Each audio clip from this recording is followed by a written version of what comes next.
Bella Fati, on démarre avec cette affaire de la femme malmenée à Sacré-Cœur. Les prévenus seront devant la barre ce vendredi au tribunal des flagrants délits de Dakar, placés sous mandat de dépôt selon la RFM. 3 chefs d'inculpation sont retenus contre eux, notamment la collecte et la diffusion de données à caractère personnel. À Ziguinchor, c'est un homme âgé de 60 ans qui est retrouvé donc pendu dans la forêt de Makunda. Cet homme, père de 8 enfants, souffrait d'une maladie chronique qu'il a traînée pendant longtemps. Tout de même, une enquête a été ouverte par la gendarmerie pour déterminer s'il s'agit bien d'un suicide ou d'un meurtre. Les véhicules gros porteurs en circulation sont-ils fiables? Le contrôle est-il rigoureux? En tout cas, le camion qui a causé la mort de 3 individus avant-hier plutôt, à Yoff avait un défaut de freinage et n'avait pas de visée technique. Nos reporters se sont rendus dans le parc 6 à la Foire. Sur place, les acteurs n'ont pas voulu se prononcer. Reportage signé Alassane Ba et Younous Diatta. Ambiance habituelle, ici c'est le bruit des camions qui rythment le quotidien de tout ce beau monde.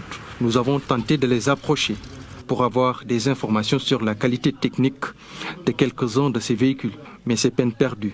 Trouver un interlocuteur n'est pas chose aisée. Les responsables ne sont pas sur place, nous dit-on.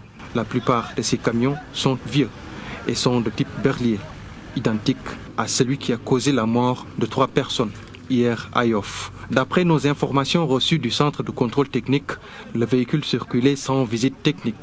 Le centre l'avait renvoyé le 14 janvier dernier pour une contre-visite, après un 3e passage pour défaut de freinage.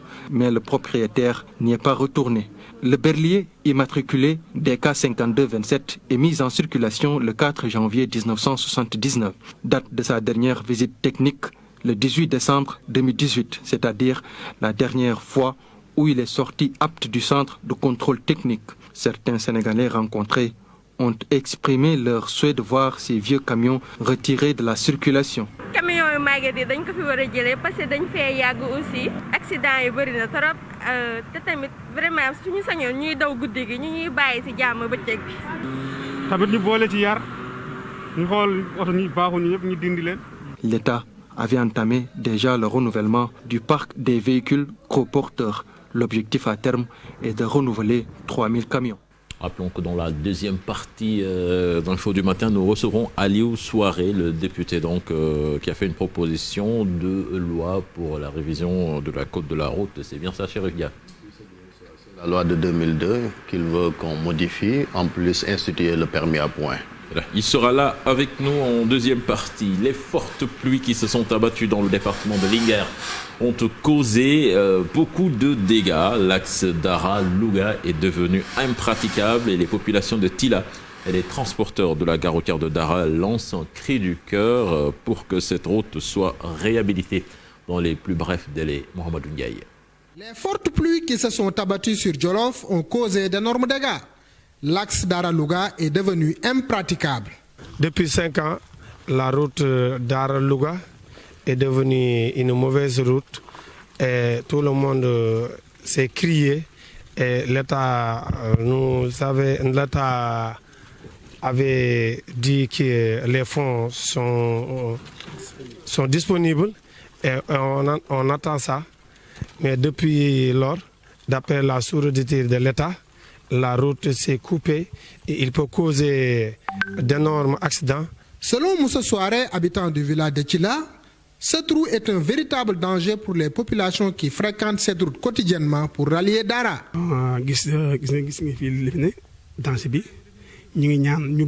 Vraiment les autorités dimbali ñu pour suñu lii ñu jëm see indi saafara ndax dafa am ay danger ñun ndax ñun suñu mbokk ñu ngi ay saret guddi di fi jaar ak dem day ñëw surtout man mi xam man oto laa yore guddi na fi jaar dem ak dem Daara ma bëggoon daal vraiment ñu dimbali ñu si xool ñu lii nan nga sax si nga mel wóoru quoi dafa dem ba dugg suuf te léegi koo xamul mën na fi jaar camion mën na jaar wala particulier mën na am.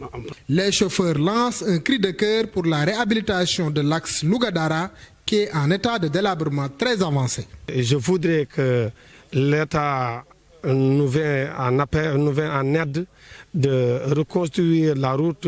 Comme la route est en train de se trouiller, ils peuvent causer d'énormes accidents et on appelle le ministre des Transports terrestres, ministre Aly Ngouille Ndiaye et l'ensemble de l'administration sénégalaise de venir nous aider sur cette route Louga-Dara. Et puis cette signature de convention entre le Sénégal et la Banque européenne d'investissement. Le Sénégal donc qui bénéficie d'une enveloppe de 49 milliards de francs CFA, en plus d'un don de l'Union européenne estimé à 6 milliards d'euros pour le financement des entreprises locales. Un mécanisme de financement qui s'inscrit dans le programme de résilience économique et sociale et qui vise à redresser l'économie sénégalaise. Et puis la société Orange a provoqué l'ire de ses clients avec la hausse des tarifs concernant les données mobiles. Certains d'entre eux interrogés veulent engager le combat contre l'opérateur de téléphonie mobile. Un sujet signé Fatou Bintou Kanté et Tierno Laurent Mendy. Ils sont très remontés contre l'opérateur de téléphonie mobile. Motif évoqué, l'augmentation des tarifs. Elle devrait au moins réduire les tarifs plutôt que de les augmenter puisqu'on est en période de crise sanitaire. Elle devrait tenir compte de cette situation. Chaque consommateur doit faire ce que lui dicte sa conscience. Nous sommes en temps de crise. On ne peut pas tout supporter. L'association des utilisateurs des TIC s'offusque de cette hausse au moment où la population en a le plus besoin dans un contexte de télétravail. Vous savez qu'au mois de novembre dernier 2019, le gouvernement du Sénégal a baissé les tarifs des fréquences qui constituent la matière première du travail des opérateurs télécoms. Pour rappel, pendant des années, cet opérateur qui a augmenté ses tarifs s'est beaucoup plaint de la cherté des fréquences. Et pour répondre à ce besoin, le gouvernement a baissé de 20 à 30% les tarifs des fréquences. Donc aujourd'hui, la conclusion qu'on tire de cette décision prise par cet opérateur, qu'il n'est pas en train d'accompagner le gouvernement dans sa volonté de faire de l'accès Internet un véritable levier de développement. Une situation qu'il faudra régler en optant pour la portabilité. Tout utilisateur qui n'est pas satisfait des services d'un opérateur peut utiliser le service de portabilité pour changer d'opérateur tout en conservant exactement le même numéro. Il faut savoir que l'opérateur de téléphonie mobile Orange a été depuis hier l'objet de vindicte populaire de la part des Sénégalais parce qu'ayant augmenté sa communication. Voilà, le directeur de la communication d'Orange soutient qu'ils ne veulent pas verser dans la polémique et qu'ils promettent de réagir dans les prochains jours. L'actualité internationale à présent avec Modou Fall, la médiation au Mali, aucune avancée dans les discussions selon l'imam Dicko. L'opposition campe sur sa position. Selon Imam Dicko, rien n'a été fait pour le moment. La figure emblématique de l'opposition malienne estime que le peuple malien est debout et insoumis.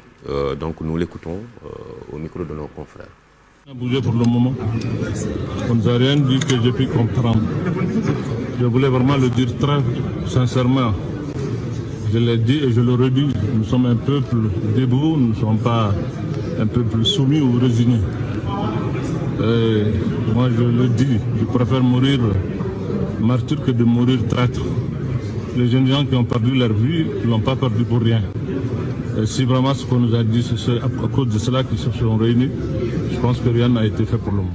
Crise toujours au Mali, un sommet extraordinaire de l'Afrique de l'Ouest se tiendra donc par visioconférence ce lundi 27 juillet.